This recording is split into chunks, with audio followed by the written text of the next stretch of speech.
오늘의 주요 뉴스입니다. 개인정보 유출 사태 이후 쿠팡 박대준 대표이사에 대한 고소가 잇따르며 손해배상 청구 집단 소속 움직임이 본격화하고 있습니다. 장경태 의원을 고발한 고소인이 MBN 취재진과 만나 성추행 피해를 호소하며 민주당 윤리감찰단의 연락은 아직 받지 못했다고 밝혔습니다. 조희대 대법원장이 잘못된 사법제도 개편은 국민들에게 되돌리기 어려운 피해를 줄 수 있다며 민주당을 겨냥했습니다. 여러분 안녕하십니까? 쿠팡 사태, 이제 법적 분쟁이 본격화됐습니다. 박대준 대표 등을 향한 고소가 이어졌고 시민들도 집단 손해배상 청구 소송에 나섰습니다. 쿠팡 경영진의 주식 대량 매도뿐만 아니라 1년 전에 해킹에 책임을 지지 않는 면책 조항까지 도덕적 해이도 심각한 것으로 드러났습니다. 불편함을 감수하고 탈쿠팡이 시작됐습니다.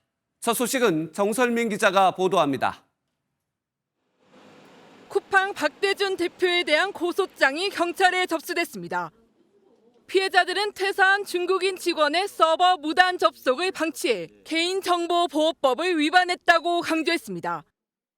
또 보안 조치 비용이 늘고 과징금 폭탄을 맞을 수 있어 회사에 중대한 재산상 손해를 입혔다며 업무상 배임 혐의도 주장했습니다. 적절한 대응 지시가 있었는지 또는 이 사태에 대해서 사건을 축소시키거나 은폐하려는 의도가 있었는지 확인이 필요하다고 봅니다. 일부 시민단체는 개인정보 유출 피해 사례를 모아 형사 고발하는 방안을 준비하고 있습니다. 쿠팡에 대해 손해배상 등 민사적 책임뿐만 아니라 형사상 책임까지 묻겠다는 겁니다. 손해배상을 청구하기 위한 집단 소송도 본격화하고 있습니다. 집단 소송 온라인 카페에는 하루 10,000개가 넘는 소송 참여 글이 올라오고 있고 피해자들이 모인 SNS 오픈 채팅방에서는 소송에 참여하기 위한 착수금을 입금했다는 인증글이 잇따르고 있습니다. 여기에 소송 착수금을 받지 않겠다는 로펌까지 나오면서 집단 소송 참여자는 더 불안할 것으로 보입니다. 일각에서는 징벌적 손해배상 제도가 있는 미국에서 집단 소송도 검토하고 있어 쿠팡의 법적 리스크는 더 커질 전망입니다. MBN 뉴스 정세민입니다. 그런데 쿠팡은 이런 사태에서 책임을 피하기 위해 미리 준비한 걸까요? 지난해 이용약관에 책임 회피 조항을 새롭게 넣었습니다. 해킹 등에 대한 책임을 지지 않는다는 조항인데 과연 실효성이 있는지 박혜빈 기자가 알아봤습니다. 쿠팡의 이용약관입니다. 제3자의 모든 불법적인 서버 접속이나 이용으로 발생하는 손해 등에 책임을 지지 않겠다는 조항이 있습니다. 지난해 11월 새롭게 추가된 조항으로 관련한 사고가 일어나 대규모 집단 소송에 휘말릴 가능성에 대비한 문구라는 해석이 나옵니다. 이용자들이 서비스를 이용하려면 해당 면책 조항에 동의를 해야 하는 만큼 향후 법적 분쟁이 일어나면 회사에 유리하게 적용될 여지가 있기 때문입니다. 다만 이러한 쿠팡의 약관 개정은 법적으로는 인정받기 어렵다는 분석이 나옵니다. 약관규제법에 따르면 상당한 이유 없이 사업자의 손해배상 범위를 제한하거나 사업자가 부담해야 할 위험을 고객에게 떠넘기는 조항은 무효로 규정하고 있습니다. 약관이 무효가 될 확률이 높기 때문에 손해배상 여부는 쿠팡이 실질적으로 기술적인 보호 조치를 취했는지 그 기준으로. 이번 개인정보 유출 사태는 애초에 해당 이용약관 조항을 적용할 수 없다는 지적도 나옵니다. 개인정보 유출자가 회사의 전직 직원이라면 회사의 관리 감독 의무가 미치는 내부 인력이라고 볼 수도 있어서 애초에 해당 약관 조항에서 말하는 제3자에는 해당되지 않는다고도 볼 수가 있습니다. 쿠팡은 일방적으로 통용되는 면책 문구라고 해명했지만 G마켓과 11번가 등 주요 이커머스 업체 가운데 쿠팡과 같은 포괄적인 면책 조항을 둔 곳은 없는 것으로 확인됐습니다. MBN 뉴스 박혜빈입니다. 쿠팡 탈퇴, 이른바 탈쿠팡 움직임이 본격화되고 있습니다. 이용자들은 탈퇴하고 입점한 소상공인들도 소송을 고려하고 있습니다. 그야말로 사면초가 쿠팡, 이혁근 기자입니다. 쿠팡에서 3천만 국민의 정보가 새 나갔다는 소식이 알려진 건 지난달 29일. 이후 사흘 동안 쿠팡 하루 이용자 수는 폭증했습니다. 정보 유출 여부를 확인하거나 보안 상태를 점검하려는 움직임으로 보입니다. 하지만 나흘째 되는 날 쿠팡 일간 이용자 수는 18만 명이나 줄었습니다. 이른바 탈쿠팡 움직임이 아니냐는 분석이 나옵니다. 사나흘 지난 후부터는 이제 소비자들이 쿠팡에 대한 정보 유출로 인한 어떠한 불안 혹은 불만 이런 거 토대로 해서 이제 접속이 줄어들면서 탈퇴를 하려고 해도 절차가 지나치게 복잡하다는 지적이 잇따르자 정부도 나섰습니다. 공정거래위원회는 주관식 설문에 답을 해야 하는 등의 쿠팡 탈퇴 절차가 불공정한 건 아닌지 들여다보고 있습니다. 이용자들뿐 아니라 쿠팡에서 물건을 판매하는 소상공인들의 우려도 커지고 있습니다. 판매자 계정이 노출되면 이를 통해 고객 정보 등 판매 정보 유출 피해로 이어질 가능성이 있기 때문입니다. 고객 내역 정보가 해킹돼서 2차 피해가 발생할 시에는 원고인단을 꾸려서 집단 소송에 나설 계획입니다. 더불어 소상공인들은 쿠팡 측에 매출 손실에 대한 실질적인 지원 대책을 마련하라고 목소리를 높이고 있습니다. MBN 뉴스 이혁근입니다. 쿠팡 사태는 해외 물품을 직접 구매하는 소비자 불편으로도 확산됐습니다. 개인정보 유출로 해외 물품에 세금을 내는 관세 절차까지 지연되고 있는 겁니다. 김종민 기자가 취재했습니다. 관세청 전자통관 시스템 유니패스 홈페이지에 들어가자 접속이 어렵다는 문구가 나옵니다. 해외 직구를 할 때 주민번호 역할을 하는 개인 통관 고유부호를 발급하는 곳인데 접속자가 몰린 탓입니다. 쿠팡 사태 이후 2차 피해를 우려해 통관 부호를 바꾸려는 이용자들이 급증했습니다. 실제로 개인정보 유출 사실이 알려진 지 단 이틀 만에 42만 명이 통관 부호를 재발급받았습니다. 올 1월부터 10월까지 이루어진 재발급 건수의 4배에 달합니다. 이로 인해 해외 직구 제품들의 통관 절차도 덩달아 늦어지고 있습니다. 통관 업체들이 수입 신고를 하거나 통관 부호를 등록해야 하는데 유니패스 서버 장애로 이 절차가 반복적으로 중단되기 때문입니다.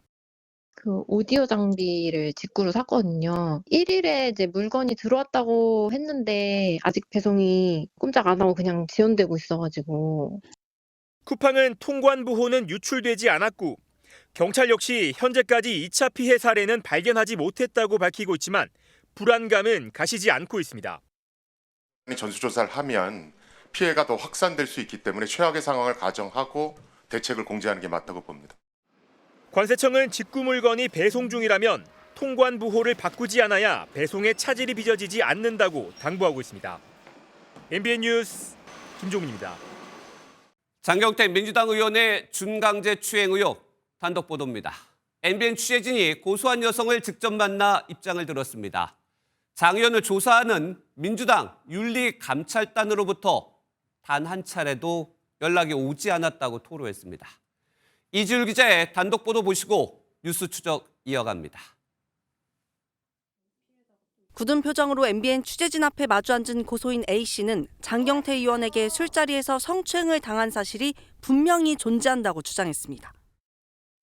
팔을 이렇게 뻗어서 등을 이렇게 만진 거는 기억이 나거든요. 그리고 앞에 계신 분이 말렸었고 그런 거 아니라고 말렸었고. 무고를 주장한 장 의원을 향해선 격앙된 반응을 보였습니다. 만지는 걸 느낀 사람도 있고 그걸 본 사람도 있고 정말 2차 가해 끝판왕이 아닌가 그런 생각이 들어요. 또한 A씨는 술자리에 있었던 장 의원과 선임 비서관이 사건 이후 영상을 촬영한 남자친구가 동대문구청 소속이었다는 점을 언급한 뒤 협박을 했다고 주장했습니다. 실제 해당 내용을 지난 3일 경찰에 출석해 진술했다고도 밝혔습니다. 동대문 구청장보다 동대문 국회의원이 더 높은 상위 계급인데 지금 잘못 생각하고 있는 것 같아요. 지난달 27일 MBN 보도 약 3시간 반 만에 정청래 민주당 대표가 당 윤리감찰단에 장 의원에 대한 진상조사를 지시했지만 정작 사실관계를 묻는 윤리감찰단의 연락은 한 차례도 없었다고 토로했습니다. 저한테는 연락이 안 왔고요. 그냥 잘못한 것에 대해서 저는 끝까지 처벌을 받았으면 좋겠습니다. 최근 서영교 민주당 의원이 국회 법사위에서 그 여자가 어깨에 손 올리고 있는 것 못 봤어라고 발언한 것에 대해선 상당한 충격을 받았다고 밝혔습니다. 같은 여자로서 어떻게 저렇게 말씀을 하실 수 있는지 굉장히 충격이고 무섭고. 1시간이 넘는 인터뷰를 끝낸 A씨는 담담한 표정으로 끝까지 싸우겠다고 말했습니다. MBN 뉴스 이주일입니다. 고소한 여성을 직접 인터뷰한 사회부 이주일 기자와 함께 좀 더 자세한 이야기 나눠보겠습니다. 이 기자, 여러 가지 쟁점들이 있지만 그 가운데 하나가 사건 발생 1년 뒤에 왜 이 시점이었나 이런 얘기가 있는데 어떻게 좀 반응을 보이던가요? 네, 고소인이 장경태 더불어민주당 의원을 준강제추행 혐의로 지난달 25일 경찰에 고소장을 낸 상태입니다. 네. 하지만 술자리를 촬영한 당시 남자친구가 피해를 받을까 봐 조용히 넘어가길 원했다고 밝혔는데요. 그런데 이 여성 작년 10월 당시 술자리에 장 의원과 함께 있었던 선임 비서관에게 올해 성범죄를 당할 뻔했지만 미수에 그친 사건이 있었다고 털어놨습니다. 이후 저희 MBN 취재진은 이 선임 비서관이 다른 성범죄 사건으로 검찰에 넘겨진 사건을 보도했는데요. 이후 해당 선임 비서관이 면직 처리되면서 용기를 냈다고 합니다. 특히 고소인은 저희 보도를 접한 뒤 또 다른 피해자가 있었다는 사실을 파악하게 됐고 추가 피해가 생길 수도 있다는 생각에 두 사람에 대한 법적 대응을 결심했다고 설명했습니다. 제가 그냥 넘어가면 분명히 다른 사람도 이렇게 피해를 보겠구나, 계속 피해를 일으키고 다니겠구나 생각이 드는 거예요.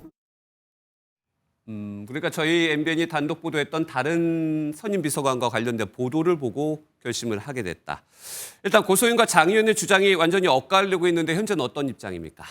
네, 장 의원은 준강제추행 혐의 자체를 부인하고 있는 상황입니다. 이 사건은 성추행이 아니라 데이트 폭력이라며 정치 공작이라고 주장하면서 서울경찰청에 맞고소를 한 상황이죠. 어젯밤에도 정치인 장경태를 음해하려는 표적 보도라며 반드시 무고를 밝혀내겠다고 재차 강조했습니다. 반면 취재진이 만난 고소인은 잇따르는 2차 가해에 정신적인 고통을 호소하고 있었습니다. 특히 장 의원이 자신의 의혹을 해명하는 과정에서 고소인이 국회 비서관 신분이라는 점을 드러냈는데 이 때문에 경찰에 신변 보호까지 요청한 상태입니다. 당시 술자리를 촬영한 고소인의 당시 남자친구가 오늘 오후 서울경찰청에 출석해 조사를 현재 받고 있는데요. 경찰은 관련 진술을 확보한 뒤 양측의 엇갈리는 주장을 살펴볼 방침입니다. 그리고 고소인이 만나봤을 때 마지막으로 하고 싶은 말이 있었다고 하는데 어떤 말들이었습니까? 네, 고소인에게서는 국회 비서관 신분으로 국회의원을 상대로 이렇게 고소를 낸 상황을 상당히 부담스러워하는 부분이 느껴졌습니다. 이 여성은 이제 가족들이 너무 힘들어한다며 심적 고통을 토로하기도 했는데요. 사과를 했다면 고소를 할 일은 없었을 거라며 장 의원이 적반하장식 태도를 보이고 있는 만큼 처벌을 받을 때까지 끝까지 싸워나가겠다는 취지를 전했습니다. 네, 얘기 잘 들었습니다. 사회부 이주일 기자였습니다.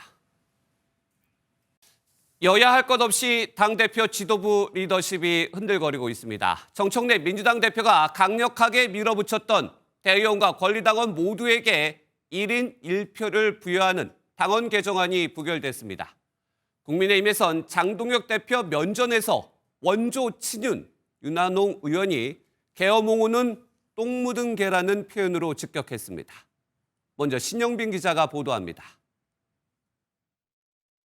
제적중앙위원회 과반 이상이 찬성하지 않으셨기에 의결안건 제2호 당헌 개정의 이 건은 건 2는 부결되었음을 선포합니다. 정청래 더불어민주당 대표가 추진하던 1인 1표제 당헌당규 개정안이 중앙위원회의 문턱을 넘지 못했습니다. 안건이 의결되려면 제적중앙위원 과반의 찬성이 필요한데 투표 참여자의 70%가 찬성했지만 제적 과반은 넘지 못한 겁니다. 1인 1표제는 당대표 선거 등 당내 투표에서 대의원에게 주어졌던 가중치를 없애 대의원과 권리당원의 표 가치를 동일하게 만드는 내용입니다.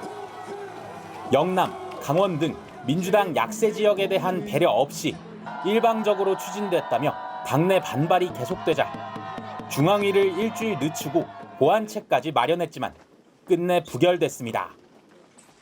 자신의 당 대표 연임용이란 비판에도 아랑곳하지 않고 추진한 안건이 좌초하자 정 대표는 결국 당원들 앞에 고개를 숙였습니다. 1인 1표제는 당분간 재부의하기 어렵게 되었습니다. 중앙의 부결에 대해서 당원 여러분들께 사과 말씀드립니다. 정 대표는 또 당분간 1인 1표제를 재부의하지 않겠다며 한 발 물러섰지만 당내 논란은 쉽게 가라앉지 않을 것으로 보입니다. 특히 지방선거 출마로 자리가 빈 최고위원 자리를 놓고 정청래 대표 측 인사와 정 대표와 각을 세운 인사들 간의 대결 구도 가능성이 커졌습니다. MBN 뉴스 신영빈입니다. 체면을 구긴 건 장동혁 국민의힘 대표도 마찬가지입니다.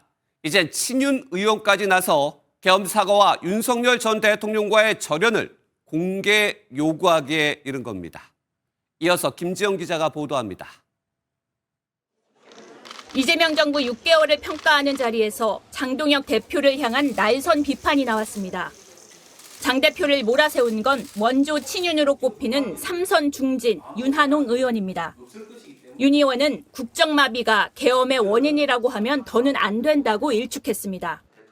계엄이 민주당의 의회 폭거 때문이라는 장 대표 메시지를 장 대표 바로 앞에서 지적한 겁니다.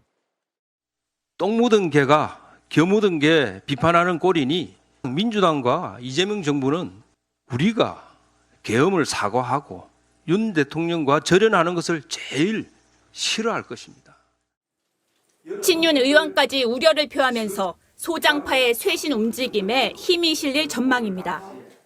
김용태 의원은 당이 윤 전 대통령과 겹쳐 보이는 건 부적절하다고 했고, 권영진 의원은 지방선거 후보들이 장 대표를 간판으로 선거를 못 치르겠다고 하면 지도부 교체 요구가 자연스럽게 나올 것이라고 말했습니다.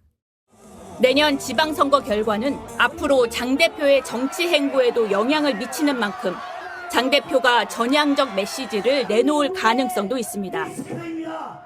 윤 전 대통령에 대한 내란 재판 1심 판결이 예상되는 내년 초가 장 대표 결단의 분기점이 될 수 있다는 관측이 나옵니다.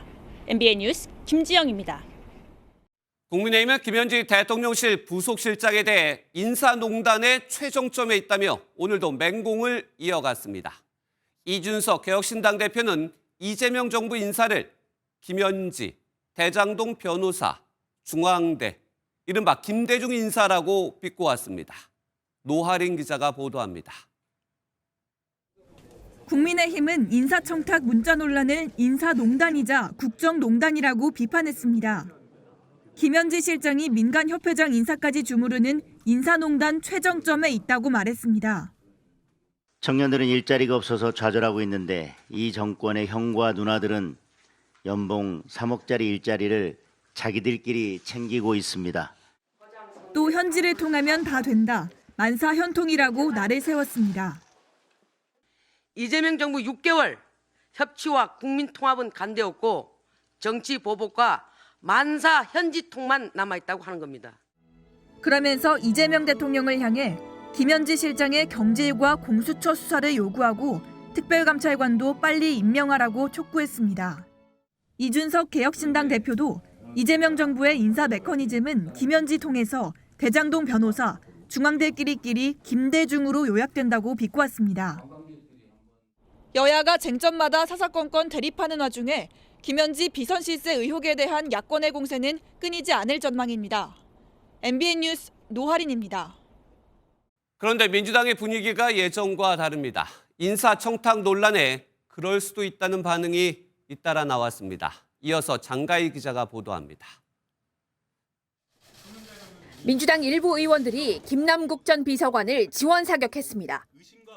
박지원 의원은 자신의 SNS에 정치권에서 형, 누나로 부르는 것은 선배 동료들을 살갑게 부르는 민주당 내 일종의 언어 풍토라고 주장했습니다.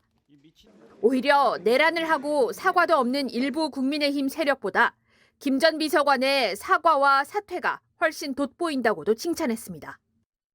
강득구 민주당 의원은 김 전 비서관으로부터 자책하는 문자를 받았다며 대통령께 누가 되지 않으려고 모든 것을 내려놓는 김 전 비서관을 사랑한다고 했습니다. 또 세상이 그에게 돌을 던진다면 함께 맞겠다고 했습니다.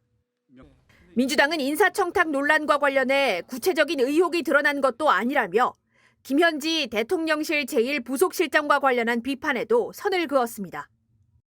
김현지 실장하고 이렇게 엮는 것은 좀 과도한 측면이 좀 있어요. 왜냐하면 문진석 수석이 김현지 실장한테 부탁한 건 아니잖아요. 민주당은 야권의 특별감찰관 요구와 관련해선 검토가 필요하다면서도 이번 사안을 무겁게 받아들이고 신중히 살펴보겠다는 입장입니다.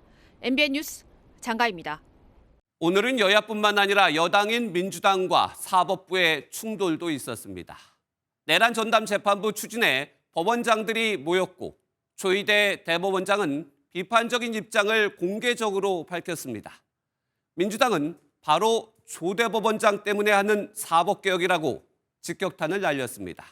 우종환 기자입니다. 40명이 넘는 전국 법원장들이 하나둘 회의장으로 들어옵니다.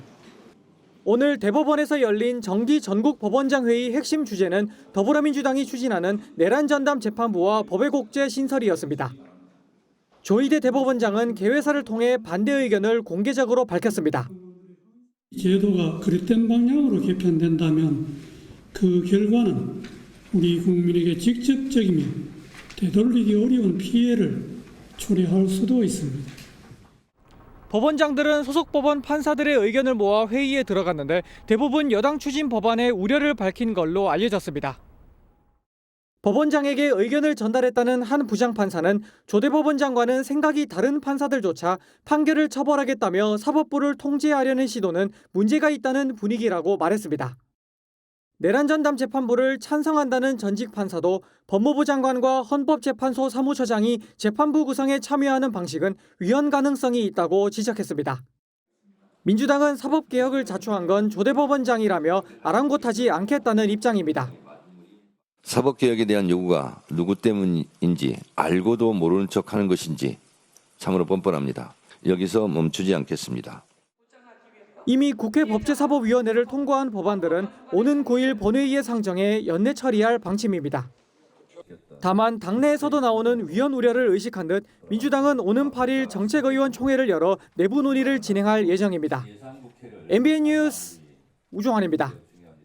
첫눈 소식으로 뉴스 이어갑니다. 첫눈치고는 강렬했습니다. 수도권 곳곳에서 교통대란이 펼쳐졌는데요. 퇴근에 무려 10시간이 걸렸다는 분도 계셨고 임신부가 탄 차가 4시간 만에 병원에 도착하기도 했습니다. 오늘 아침까지도 사고가 잇따랐는데 먼저 황지원 기자의 보도 보시겠습니다. 트럭이 주행 중에 미끄러지고 다른 차량들도 빙판길에 바퀴가 계속 헛돌고 있습니다. 헐, 굴러가질 않아. 제자리 걸어먹고 있으면 어떡해. 어제 저녁 갑자기 내린 눈 탓에 도심 곳곳에서 교통체증이 발생했습니다. 버스 타다가 그냥 5분마다 그냥 1m씩 막 그렇게 가니까 그냥 걸어가는 게 더 낫겠다 싶어가지고 걸어가고 있습니다. 임신부가 운전하던 차량이 빙판길에 고립되기도 했습니다. 임신부의 신고로 경찰이 출동했는데 경찰차마저 미끄러지자 시민들까지 나섰고 임신부는 4시간 만에 무사히 병원으로 이송됐습니다. 인터넷에는 퇴근에 적게는 2시간에서 10시간이 걸렸다는 호소가 속출했습니다. 빙판길 사고는 오늘 아침 출근길까지 이어졌습니다. 서울 목동교에서는 12중 추돌 사고가 발생해 2명이 경상을 입었고 서울 영등포구의 한 도로에서도 6중 추돌 사고가 발생했습니다. 한 여성이 도로 위로 한 발 한 발 조심스럽게 발을 떼지만 이내 미끄러져 넘어질 뻔합니다. 한밤중에 얼어붙은 도로 탓에 보행자들도 아찔한 순간을 겪었습니다. 이처럼 제설 작업이 제대로 되지 않은 주택가 골목길도 많았는데요. 눈이 녹아 빙판길로 변하면서 주민들이 하루 종일 불편함을 겪었습니다. 나 아침 내려오다 미끄러 넘어질 뻔했어요. 우리 같은 노인네들은 넘어지면 끝이잖아. 그래서 여기다 제설 작업하고 염화칼슘 뿌려주고 그랬으면 좋겠어. 소방당국은 빙판길이 남아있을 수 있는 만큼 운전자들은 서행하고 보행자들도 낙상 사고를 조심하라고 당부했습니다. MBN 뉴스 황지원입니다. 네, 어제 첫눈 사실 예보된 눈이었습니다. 그런데도 왜 이렇게까지 교통대란이 벌어졌을까 갸우뚱했던 분들 계실 텐데요. 눈이 내리기 전에 미리 제설제를 뿌려놨어야 했는데 퇴근길 혼잡과 겹치면서 골든타임을 놓쳤다는 지적이 나옵니다. 주진희 기자가 살펴봤습니다. 오르막길 위에 차량이 멈춰섰고 꽉 막힌 터널에선 차들이 오도 가도 못합니다. 한적한 외곽도로에선 트럭이 그대로 미끄러집니다. 여기 완전 비판이다. 제설 안 했네. 부딪힐 뻔했지 지금. 서울시는 폭설 예보에 오후 2시부터 제설 비상근무 1단계에 돌입했습니다. 오후 5시부터는 제설 작업에 돌입했지만 이미 눈발은 날리고 퇴근길 시간대가 가까워져 차량이 몰리기 시작했습니다. 6시가 되면서는 눈발이 더 굵어졌는데 제설 차량 진입 자체가 불가능할 정도로 교통체증도 심해졌습니다. 제설제는 눈이 없을 때 뿌려진 뒤 자동차 바퀴 마찰이 더해자 제 기능을 발휘합니다. 어제는 제설제가 제대로 뿌려지기도 전에 폭설이 집중적으로 내렸고 퇴근 차량이 몰려 추가 살포도 어려웠습니다. 이제 추가 살포를 해줘야 되는데 도로가 꽉 막히다 보니까 그것도 좀 여의치 않았고요. 그러니까 빠른 시간에는 못 이뤄진 건 맞습니다. 도로에 열선을 깔거나 제설 차량의 진입을 돕는 보완책이 필요하다는 지적입니다. 그 제설 차량을 좀 긴급 자동차로 등록을 해가지고 그 일반 차량 통행이 좀 금지되어 있는 그 중앙버스 전용타로를 이용을 해서 그런 신속하게 현장까지. 서울시는 서둘러 대비했지만 기대에 못 미쳤다며 지적을 무겁게 받아들인다고 밝혔습니다. MBN 뉴스 주진희입니다. 네, 사건 소식도 살펴보겠습니다. 개그우먼 박나래 씨의 매니저 갑질 의혹이 경찰 수사로까지 번졌습니다. 앞서 전 매니저들은 박 씨의 갑질과 폭행 그리고 대리 처방 의혹을 폭로하고 각종 비용을 지급하지 않았다고 주장했습니다. 최민성 기자입니다. 오늘 오전 국민신문고에 인기 방송인 박나래 씨의 갑질 의혹을 수사해달라는 고발장이 접수됐습니다. 경찰은 박 씨를 특수상해와 의료법 위반 등 혐의로 입건했다고 밝혔습니다. 박 씨 외에도 어머니 고 씨와 1인 기획사 법인 성명불상의 의료인과 전 매니저가 함께 고발당했습니다. 앞서 박 씨의 전 매니저 2명은 갑질을 당했다는 의혹을 제기했습니다. 이들은 박 씨가 술잔을 던져 다치게 하거나 개인 심부름을 시켰고 심지어 대리 처방까지 감당해야 했다고 폭로했습니다. 그러면서 손해배상 청구 소송을 예고하고 법원에 1억 원가량의 부동산 가압류를 신청했습니다. 박 씨 측은 갑질 논란에 대해 법무법인과 함께 논의 중이라며 곧 공식 입장을 밝히겠다고 전했습니다. 문제는 박 씨의 어머니가 7년 전부터 운영한 기획사에서도 드러났습니다. 스타일리스트만 있어가지고 자주 안 와요. 그 박나래가 와가지고 한번 떡을 돌린 적이 있어요. 기존 소속사를 나온 박 씨는 어머니의 회사에서 1년 넘게 활동했지만 이 회사는 대중문화예술기획업에 등록되지 않은 것으로 파악됐습니다. 미등록 회사를 운영하면 2년 이하 징역 또는 2천만 원 이하 벌금에 처할 수 있습니다. 경찰은 관련자 조사와 사실관계 확인을 거쳐 법적 책임 여부를 판단할 방침입니다. MBN 뉴스 최민성입니다. 네, 조금 전 들어온 소식입니다. 음주운전 뺑소니 혐의로 복역 중인 가수 김호중 씨가 성탄절 특사 가석방 대상에 올랐습니다. 이번에 개최되는 법무부 가석방 심사위원회에서 가석방 적격 판단을 받는 수용자는 오는 24일 석방될 예정입니다. 통상 수용자가 형기의 3분의 1 이상을 마치고 행실이 양호하며 재범의 우려가 없다고 인정될 때 관련법에 따라 자동으로 심사 대상에 포함됩니다. 다만 음주 뺑소니 혐의와 여론 등을 고려할 때 김 씨의 실제 가석방 가능성은 높지 않다는 분석입니다. 예, 다음 소식입니다.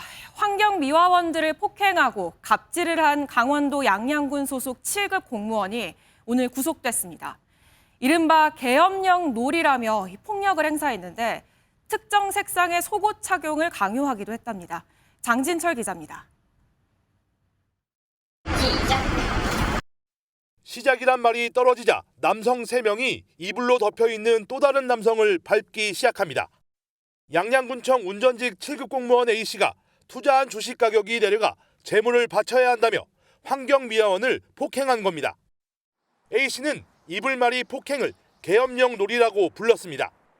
환경미화원도 착실한데 그 한 사람 그죠? 네, 저쪽에서 또 그런 일이 있어 모여 이쪽으로 보내기 전에 고발장을 접수한 경찰은 A씨에 대해 구속영장을 신청했고 법원은 증거인멸과 도주 우려가 있다며 영장을 발부했습니다.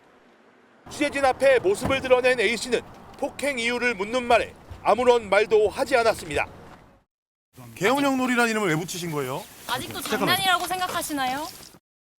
경찰 조사 결과 A씨는 자신의 주식이 올라야 한다며 환경미화원들에게 빨간색 속옷 착용을 강요하고 청소차에 태우지 않고 출발해 달리게 한 것으로 확인됐습니다.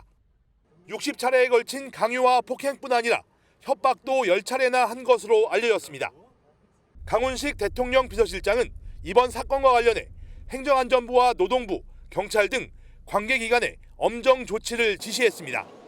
MBN 뉴스 장진철입니다. 지난 10월까지 올해 세관에서 잡아낸 마약이 얼마나 되는지 아십니까? 2,900kg, 무려 1억 명분으로 전 국민이 복용하고도 남는 양인 거죠. 우리나라가 마약 유통의 중간지대로 활용되면서 적발량이 크게 늘어난 건데 특히 캄보디아 같은 동남아발 마약이 문제입니다. 이승훈 기자입니다. 탐지견이 좁은 기관실 내부를 이리저리 냄새 맡더니 뭔가를 발견한 듯 않습니다. 마약을 찾았다는 신호로 내부를 수색하자 꽁꽁 포장된 1kg 코카인이 대량으로 발견됩니다. 적발된 코카인 양은 1,700kg. 지난 4월 멕시코발 화물선이 강릉에 들어왔다가 적발된 겁니다. 원래도 많았던 동남아발 마약은 최근 더 늘어 골칫거리로 떠올랐습니다. 정부 단속으로 말레이시아발 마약 수입이 막히자 주변국으로 퍼지는 풍선 효과가 벌어졌기 때문입니다. 이 때문에 캄보디아발 마약은 2년 새 34배나 늘었는데요. 중남미에서 온 코카인 2,300kg이 국내에서 적발되기도 했습니다. 이렇게 지난 10월까지 국내로 들여오다 적발된 마약만 3톤. 1억 명 가까이 동시 복용 가능한 양으로 중량 기준으로 역대 최대입니다. 이에 따라 관세청은 주변국들과 마약 단속 공조를 확대할 예정으로 특히 캄보디아와는 다음 달 합동 단속 작전에 돌입합니다. 캄보디아, 라오스, 캐나다, 독일, 프랑스 등 5개국을 추가 총 10개국과 합동 작전을 실시하여 마약판 코리안 데스크를 구축할 계획입니다. 정부는 이를 통해 태국, 라오스, 미얀마 삼각지대로의 풍선 효과를 선제적으로 억제한다는 계획입니다. MBN 뉴스 이승훈입니다. 경남 창원에서 20대 남성이 중학생들을 살해한 사건 보도해드렸는데요. 피해 중학생들이 어쩌다 가해 남성과 모텔에 있게 됐는지 그 출발점은 바로 SNS 익명 채팅방이었습니다. 이곳에서 미성년자를 노린 범죄가 반복된다는 지적은 이번이 처음이 아닌데 저희 취재진이 그 실태를 직접 확인해봤습니다. 안유정 기자입니다. 오픈 채팅으로 불리는 익명 채팅 앱을 이용하면 누구나 익명으로 대화할 수 있습니다. 제가 직접 13살 여학생인 척 오픈 채팅방을 만들어봤는데요. 방을 연 지 2시간 만에 30명에게서 연락이 왔습니다. 나이를 묻자 스스럼 없이 성인이라고 밝히는 경우도 많습니다. 자신을 29살이라고 밝힌 한 남성은 만날 수 있냐며 사는 지역을 캐묻기도 합니다. 또 다른 남성은 다짜고짜 전화통화를 요구합니다. 목소리가 나이 아닌 것 같은데. 뭐가 아닌 것 같아? 너 성인 아니야? 목소리가 좀 이상한데. 아동 청소년 대상 성범죄 사건 가운데 가해자가 인터넷 채팅으로 피해자를 알게 된 경우는 33%에 달합니다. 하지만 채팅 플랫폼 업체들은 대화 내용을 규제할 수 없다고 주장하고 있습니다. 플랫폼 업체가 나서서 친구 맺기가 되어 있지 않는 성년과 미성년자의 채팅이 금지될 수 있도록 방침이 마련되면 좋을 것 같습니다. 미국 일부 주에서는 익명의 성인이 미성년자에게 SNS 대화 시도를 하지 못하도록 규제하고 있습니다. MBN 뉴스 안유정입니다. 한 배달 플랫폼 업체가 배달 기사들의 실적에 따라 등급을 나누는 시스템을 시범 도입해 논란입니다. 더 높은 등급을 받아야 유리한 시간대 배달을 배정받을 수 있게 한 건데 기사들 반발이 거셉니다. 한범수 기자입니다. 경기 오산시에서 배달 기사로 일하는 정모 씨. 한 건에 2,332원짜리 주문이 들어오자 분주히 자리를 옮깁니다. 정 씨는 요즘 손해가 되는 주문도 어쩔 수 없이 수락한다고 말합니다. 플랫폼사가 경기 남부 지역에 시범 도입한 로드러너라는 앱 때문입니다. 이 앱은 배달 건수, 수락률 등을 일주일 단위로 분석해 기사들을 8등급으로 나누는 기능을 갖추고 있습니다. 높은 등급을 받아야 점심이나 저녁 식사 시간대 유리한 스케줄을 선점할 수 있고 낮은 등급을 받으면 불리해집니다. 지금까지 배달기사들은 원하는 시간에 앱을 켜서 자유롭게 주문을 받아왔는데 로드러너 도입으로 더욱 과중한 노동에 시달리게 됐다는 불만이 나옵니다. 스케줄제가 도입이 되고 나서부터는 저희가 평소에 버는 거에 비해서 30%에서 많게는 40%까지 이제 저희 수익이 줄어든 것 같아요. 실적 압박 때문에 배달기사들의 안전이 더욱 위협받게 됐다. 사측의 통제력만 강해졌다는 볼멘 소리도 들립니다. 시간당 배달 건수, 수락률이 반영된다고 하니 무턱대고 과속과 충성만 하라는 것입니다. 사측 입장은 다릅니다. 로드러너를 도입한 지역에서 배달기사들의 월 평균 수입이 오히려 높아졌다는 겁니다. 기사들이 선택적으로 주문을 받아 배달이 지연되는 문제도 해결할 수 있다고 주장합니다. 배달기사들의 반발이 심한 가운데 사측은 로드러너를 전국으로 확대할지 신중히 검토하겠다고 밝혔습니다. MBN 뉴스 한범수입니다. 역대급 불수능 성적표가 배부됐습니다. 전체 만점자는 5명, 지난해 11명 절반에도 미치지 못했습니다. 특목고나 자사고가 아닌 일반고 학생은 3명. 그래서 일각에선 일반고의 기적이라는 말도 나왔습니다. 특히 한 일반고 학교에선 2년 연속 만점자가 나왔습니다. 서울 광남고의 행복한 만점자. 미래 진로까지 들어봤습니다. 안정모 기자입니다. 서울 광남고등학교 3학년 1반. 담임 선생님의 손에 들린 수능 성적표에 교실 안은 떨림과 긴장감이 감돕니다. 재룡이, 하은이, 민준이. 점수를 받아본 수험생들의 표정은 제각각입니다. 100분일 때 내가 생각한 것보다 낮게 나왔어. 예상한 거랑 비슷하게 나와서 제 생각은 만족한 중입니다. 친구들에 둘러싸인 왕정건 군은 올해 응시자 49만 명 중 5명뿐이라는 만점을 받았습니다. 아랍어를 제2 외국어 과목으로 선택한 왕군은 의사가 되어 국제 분쟁 지역에서 봉사하겠다는 포부를 밝혔습니다. 팔레스타인 이스라엘 분쟁 같은 뉴스들을 많이 접하게 되었어요. 그래서 그때부터 저런 곳에서 일하고 싶다 이런. 수능 성적표가 배부되면서 정시 레이스도 본격화됐습니다. 올 수능 최대 변수는 1등급 비율이 3.1%에 불과해 역대 가장 어려웠다고 평가받는 영어, 그리고 국어입니다. 영어 1등급 비율이 작년에 반토막으로 떨어졌기 때문에 수능 체제를 못 맞춰서 수시에 불합격하는 일은 다반사로 발생을 할 거고 그 학생들은 정시까지 지원하는 경향으로 바뀔 가능성이 굉장히 높고요. 불수능 영향으로 학생들 간 점수차가 분명해지는 만큼 정시에서 하향 지원보다 적정 지원이 늘어날 거라는 관측도 나옵니다. 전문가들은 내가 선택한 과목 그리고 내가 잘 본 과목에 가중치를 주는 학교를 선택하라고 조언했습니다. MBN 뉴스 안정모입니다. 이재명 대통령이 서울과 수도권 집값에 대한 고민을 털어놨습니다. 대책을 짜내도 쉽게 해결이 안 된다며 욕도 많이 먹는다고 말했습니다. 그래서일까요? 부동산 대책에 대한 부정평가가 높게 나왔습니다. 표선우 기자가 보도합니다. 타운홀 미팅을 위해 충남을 찾은 이재명 대통령. 충남은 대한민국의 중간인데도 모든 자원이 수도권에만 몰려 있다며 집값 문제를 꺼내 들었습니다. 제가 이제 서울에 또 수도권의 집값 때문에 요새 욕을 많이 먹는 편인데 보니까 대책이 없어요. 땅은 제한돼 있고 사람은 몰려들고. 그러면서 구조적인 문제라 해결이 쉽지 않다고 고충을 털어놨습니다.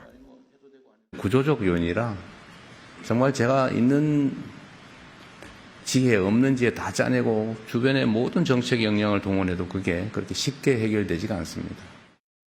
실제로 오늘 나온 갤럽 여론조사에선 이 대통령의 부동산 정책에 대한 부정평가는 49%로 긍정평가인 24%보다 2배 이상 높았습니다. 이 대통령이 수도권 집값 해결책으로 꺼내든 건 지역 균형 발전이었습니다. 구체적으로는 공공기관 지방 이전과 행정수도 건설에 속도감 있는 추진을 언급했습니다. 취임 후 고강도 수요 억제책을 포함한 3번의 부동산 대책에도 좀처럼 집값이 잡히지 않으면서 새해를 맞는 이재명 정부에게 부동산 시장 안정은 여전히 가장 큰 과제가 될 전망입니다. MBN 뉴스 표선우입니다.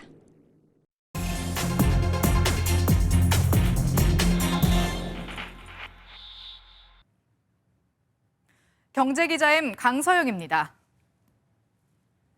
변치 않는 영원함의 상징이자 결혼 예물의 대명사, 바로 다이아몬드죠. 그런데 고공행진 중인 금이나 은과 달리 다이아의 인기가 예전 같지 않다고 합니다. 다이아의 몰락이란 말까지 나올 정도라는데 대체 왜 그런 걸까요? 영롱하게 빛나는 0.3캐럿의 다이아몬드. 지하에서 캐낸 게 아니라 실험실에서 만든 랩그로운 다이아몬드입니다. 겉보기엔 천연 다이아와 차이가 거의 없는데 값은 4분의 1, 많게는 수십 분의 1밖에 안 됩니다. 상황이 이렇다 보니 랩그로운 다이아몬드의 인기도 늘고 있습니다. 보시는 것처럼 이 진열장엔 전부 랩그로운 다이아몬드로 채워져 있습니다. 서울 청담동의 한 금은방은 이미 랩그로운 다이아 주문이 천연 다이아를 넘어섰습니다. 결혼하는데 사실상 많은 비용이 필요하잖아요. 땅속에서 캐는 그 다이아로 하게 되면은 너무 큰 부담이 되겠다라는 생각이 들어서.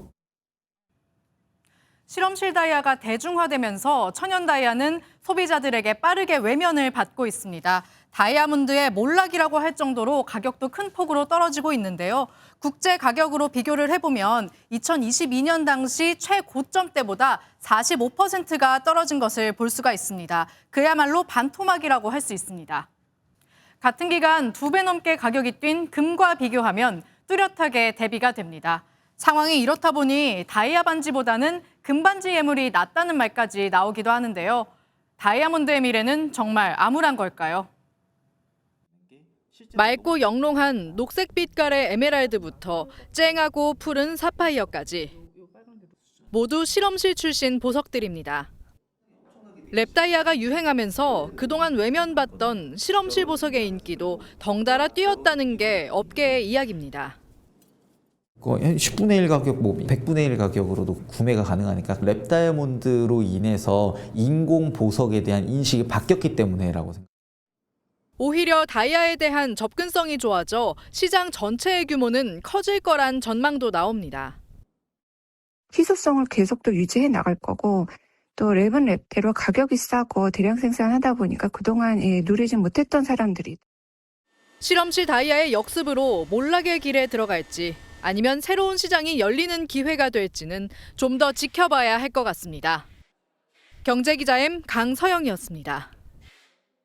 우리나라에서 가장 오래된 자동차 회사인 기아가 올해로 80주년을 맞았습니다. 세계 3위 자동차 회사로 발돋움한 기아를 유승호 기자가 되돌아봤습니다. 1886년 세계 최초 가솔린 자동차를 내놓은 독일 메르세데스 벤츠, 미국 포드와 일본 토요타는 20세기 초 대량 생산으로 자동차 대중화를 이끌었습니다. 한국 자동차의 시작은 이보다 늦은 1944년. 국내 최초로 국산 자전거를 만든 경성전공은 기아 산업을 거쳐 승용차로 영역을 넓혔습니다. 1990년 기아 자동차로 이름을 바꾸고 자동차 전문 기업으로 거듭났지만 IMF 외환 위기는 피할 수 없었습니다. 이때 형제 관계를 맺은 현대차와 함께 지금은 세계 3위 자동차 그룹으로 성장했습니다. 절체절명의 난관에도 기아는 꺾이지 않는 투혼과 열정으로 신차를 개발해내며 새 활로를 찾아냈습니다. 제가 있는 이곳은 자전거와 오토바이부터 전기차, PBV까지 발자취를 한눈에 볼 수 있는 전시 공간이 마련됐습니다. 첫 승용차 브리사부터 1톤 트럭의 대명사 봉고, 가족형 미니밴 카니발을 거쳐 지금은 EV 시리즈로 전동화 시장을 이끌고 있습니다. 현재 19개 차종을 국내 시장에 선보인 가운데 기아의 글로벌 누적 판매량은 6,300만 대를 넘겼습니다. 도전이라고 얘기하면 될 것 같습니다. 항상 해왔던 것이고 도전은 앞으로도 저희는 도전을 계속하고. 국내에서 가장 오래된 자동차 회사 기아. 도전과 혁신의 새로운 80년을 다시 준비하고 있습니다. MBN 뉴스 유승호입니다. 네, 이번엔 국제 소식입니다. 마약 의심 선박을 격침한 미군이 생존자까지 사살한 사실이 알려지며 논란이 커지고 있습니다. 전쟁 범죄라는 비판 속에서도 이 미군은 마약 밀수선에 대한 폭격을 재개했고 미국 민주당은 헤그세스 국방장관에 대한 탄핵 추진을 예고했습니다. 워싱턴 강영구 특파원입니다. 미군이 또다시 마약 밀수선으로 의심되는 선박을 타격했습니다. 헤그세스 국방장관의 지시에 따라 테러 조직이 운영하던 선박을 공격했고 마약 테러리스트 4명이 사망했습니다. It's exactly what we're doing. So we're stopping the drugs, we're striking the boats, we're defeating narco terrorists. 마약선 생존자에 대한 즉결 처형 논란이 채 가라앉기도 전에 추가 사살 작전이 이루어지며 파장이 커지고 있습니다. 지난 9월 작전을 지휘했던 브래들리 해군 제독은 당시 공격이 정당했다고 의회에서 진술했지만 미국 민주당은 생존자의 2차 공격을 가한 것은 전쟁 범죄라며 헤그세스 장관에 대한 탄핵안 발의를 예고했습니다. 또 헤그세스 장관이 민간 채팅 앱 시그널로 기밀 정보를 주고받은 사건도 보안 규정을 위반한 탄핵 사유로 보고 있습니다. 최근 지지율이 36%까지 뚝 떨어진 트럼프 대통령. 백악관 인근 총격 사건 이후 전국 주도권 회복을 노리고 있지만 야당의 국방장관 탄핵 공세는 또 다른 레임덕 위기의 변수입니다. 모처럼 목소리를 내기 시작한 미국 민주당의 움직임에 따라 미국 정치 지형도 변화를 맞고 있습니다. 워싱턴에서 MBN 뉴스 강영구입니다. 최근 일본에선 야생곰이 골치라면 대만에선 원숭이가 문제입니다. 보시는 것처럼 대학 캠퍼스는 물론이고요. 집안까지 침입하면서 정부가 대책을 고심하고 있습니다. 이동현 기자가 보도합니다. 원숭이 한 마리가 도시락에서 꺼낸 밥을 야금야금 먹습니다. 또 다른 원숭이는 창문을 열더니 아예 집 안으로 침입합니다.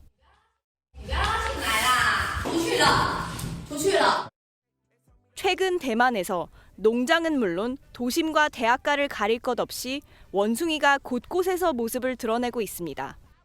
대만 원숭이의 개체수가 급격히 증가하면서 지금은 60만 마리로 추정되는데 늘어난 숫자만큼 활동 반경도 넓어진 겁니다.